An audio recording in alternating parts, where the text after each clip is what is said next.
You're out of the family business. You've always been a burden. Stop embarrassing us. Those were my father's exact words. In front of our board, in front of my siblings, in front of the entire staff I trained from the ground up. My name is Vanessa, and from wherever you're watching this, stay with me. Have you ever been exiled by your own blood while the world watched, like your existence was a stain they were desperate to scrub away? It was a Friday morning, quarterly strategy meeting. The conference room smelled like stale coffee and betrayal. I just presented a new marketing blueprint. Something bold, data-backed, worth millions in growth. My brother called it too ambitious. My sister fake smiled. Then Dad stood up, hands shaking, and detonated my career. You're a burden. You're out. Effective immediately. Then he added, you've always made things harder. No discussion. No vote. Just exile. I didn't argue. I didn't cry. I simply looked at them, every face that had once claimed to be family, and said, understood.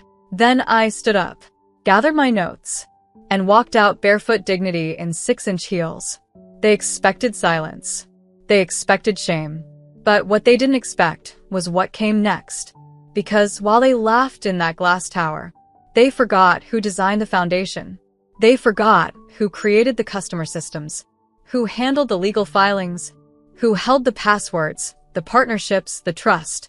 And trust, once broken, doesn't scream. It slips quietly into the night and takes everything with it.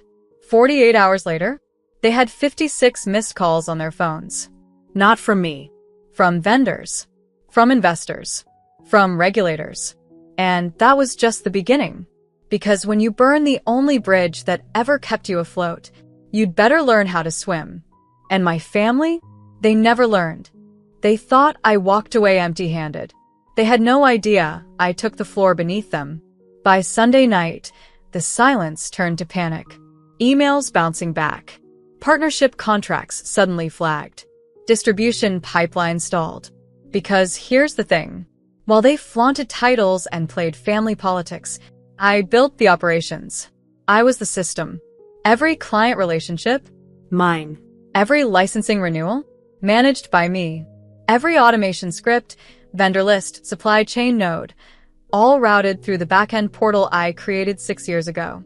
And when they booted me out, they never considered the legal clause in our articles of incorporation, that any structural changes required all original founders' signatures, including mine. Oops. The business they humiliated me in was now considered legally compromised. I didn't need to sabotage anything. All I had to do was log out. My brother called first. Blocked. Then my sister. Vanessa, come on. Let's be adults about this. Adults? Adults don't humiliate their own in a room full of strangers.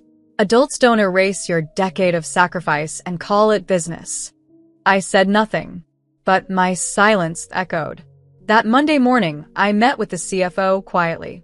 Yes, the one they had fired 2 years ago after accusing her of being too loyal to Vanessa. She smiled when she saw me. I've been waiting for this day, she said, and handed me a folder. It contained everything. The passive shares they forgot I owned. The secondary holding company I'd set up under my middle name that still held 27% of the parent assets. And the royalty structure they signed 5 years ago without reading.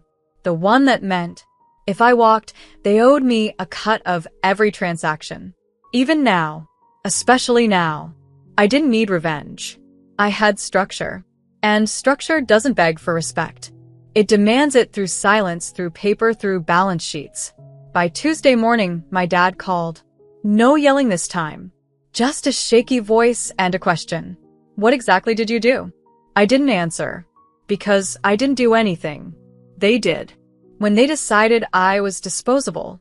When they mistook quiet for weak. And loyalty for leverage. They thought cutting me out was an ending. But they forgot one thing. I built the door. And I was the only one holding the key. Tuesday night, the headlines started rolling in.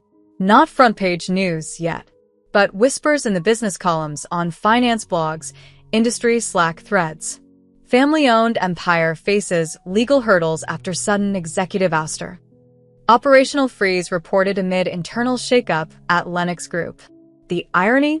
I was the internal shakeup, and all I had done was step away. My sister texted me a single line. "Please talk to Dad. He's not sleeping." I left her on read, because for 16 years I didn't sleep. Not when they called me at 2 a.m. to fix what they broke.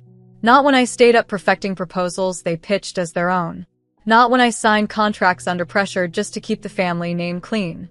They had no idea how much of the business ran on my back. But now, they were feeling the weight of their own arrogance. By Wednesday morning, their merchant processor froze transactions. Because someone flagged their compliance docs for review. All legal. All fair. They called an emergency board meeting. Except, the board couldn't convene. Why? Because legally, the board still required my signature to authorize quorum. That little clause buried in the bylaws? Yeah. I wrote that. They never noticed. They thought they could erase me. They forgot I designed the ink. That afternoon, I sat at a cafe downtown, 2 blocks from the office tower I used to call home. I sipped a matcha and watched from across the street as the suits poured out in panic, phones pressed to ears, chaos blooming in every window. One of the interns spotted me. She walked over. "Vanessa? You okay?" I smiled gently. "I'm free." She hesitated, then asked, "Are you ever coming back?" And for the first time in years, I answered with no doubt in my voice. No. Because I didn't lose anything. I left it behind. They didn't fire me from the family business. They freed me from the cage they built and called it loyalty. And what they didn't know, I'd already begun laying the foundation for something of my own. No board. No hand-me-down legacy. No thrones built on guilt. Just mine. And it was almost ready to rise. Thursday morning, my father showed up at my apartment. Uninvited. Unannounced. But not unexpected. I watched from the window as he stood on the sidewalk, coat wrinkled, eyes darting nervously like he hadn't stood alone in years. This was the man who once told a Fortune 500 CEO to get in line. Now, he couldn't even ring a doorbell with confidence.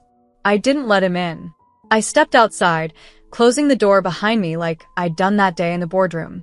He didn't speak at first, just stared at me like he was trying to locate the daughter he used to control. "I made a mistake," he finally said. I tilted my head. Which part? Calling me a burden, or doing it in front of 30 people? He flinched. "Good." I was angry. "You were pushing too hard. I thought you were trying to take control." "I was trying to take control," I said. "Because someone had to." He looked away.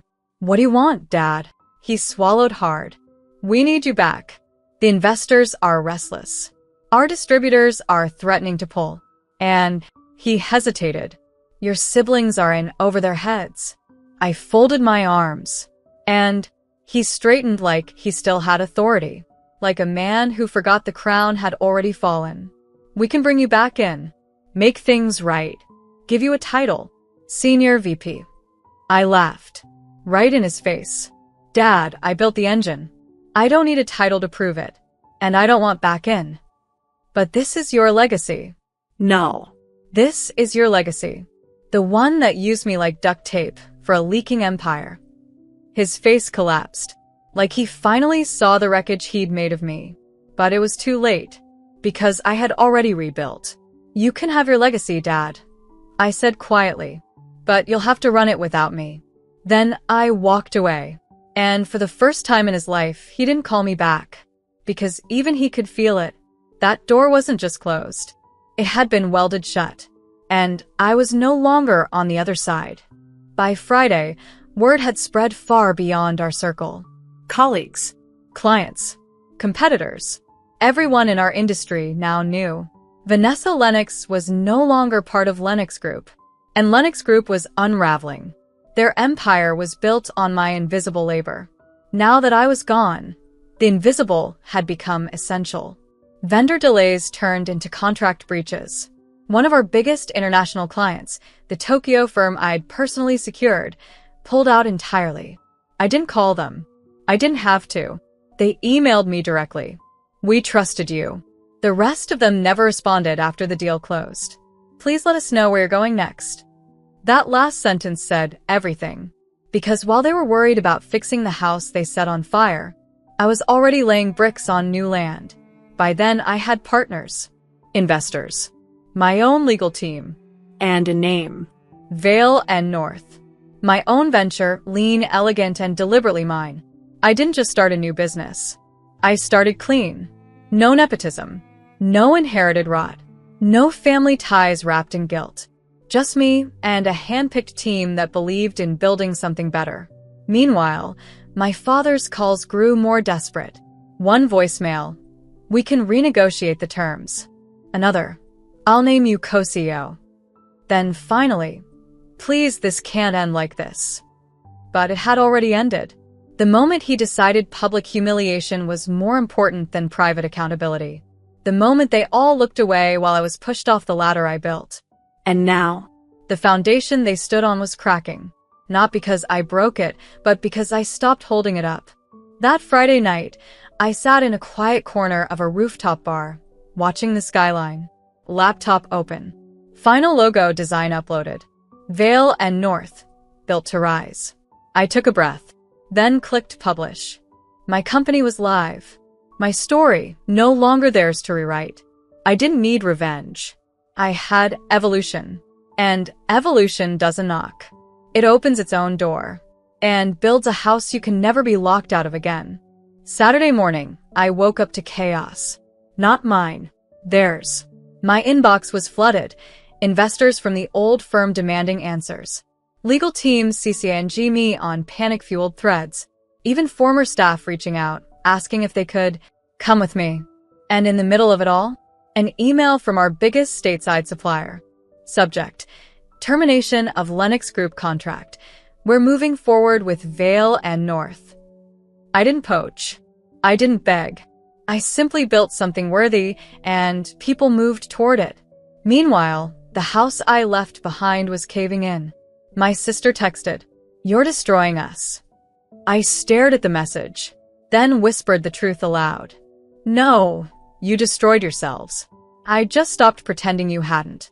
Because I wasn't doing this to them. I was doing this for me. For the nights I ate in my office while they dined on my wins. For the birthdays I missed to clean up their financial messes. For the years I stood at the edge of the spotlight, holding the ladder while they climbed. Now, that ladder was mine. And I was done holding it up for people who only ever looked down. That afternoon, I signed my first major partnership under Vale and North. A clean six-figure deal. All mine. No split. No dad hovering with edits. No brother's fake smile. No family brand to protect. just me. Just earned. I didn't celebrate with champagne. I ordered Thai takeout with the one friend who never doubted me. And I told her, "You know what feels better than revenge?" She grinned. "What?" "Replacing everything they thought you'd beg to keep. Because while they were busy spinning damage control in boardrooms, I was rebuilding my name in silence. And for the first time in years, the silence wasn't painful. It was powerful.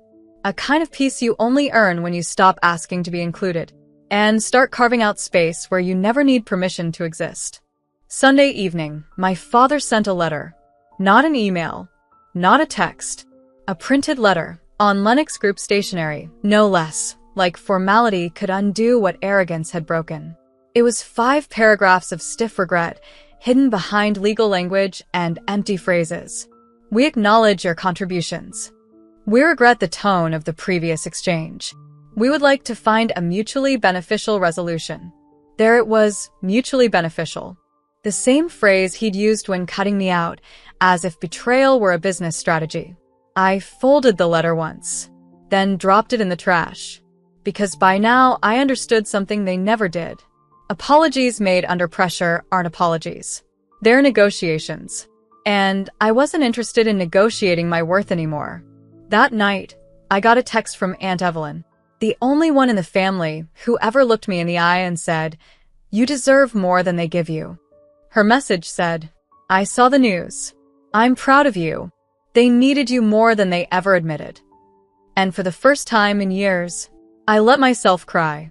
Not because I was sad, because someone finally said it out loud. They needed me. And they used me. And when I asked to be seen, they handed me silence and called it tradition. But now? I wasn't their daughter with a clipboard. I wasn't the shadow behind their throne. I was the woman who walked away from the fire and built a lighthouse. Vale and North was thriving. I had 5 new hires, an assistant I actually trusted, and my own office with windows that stretched over the city I used to walk through feeling small. Now, they called me ma'am. They asked me for terms, because nothing shifts the ground like reclaiming your voice. And when I sat down that night, looking out at the skyline they thought I could never touch alone, I smiled, because I didn't burn the bridge. I owned the land beneath it. Monday morning, exactly 10 days after I was publicly exiled from my family's company, I got the final call. Not from my father, not from my sister, not even from legal. It was from our grandmother's attorney. He was firm, polite, and very direct.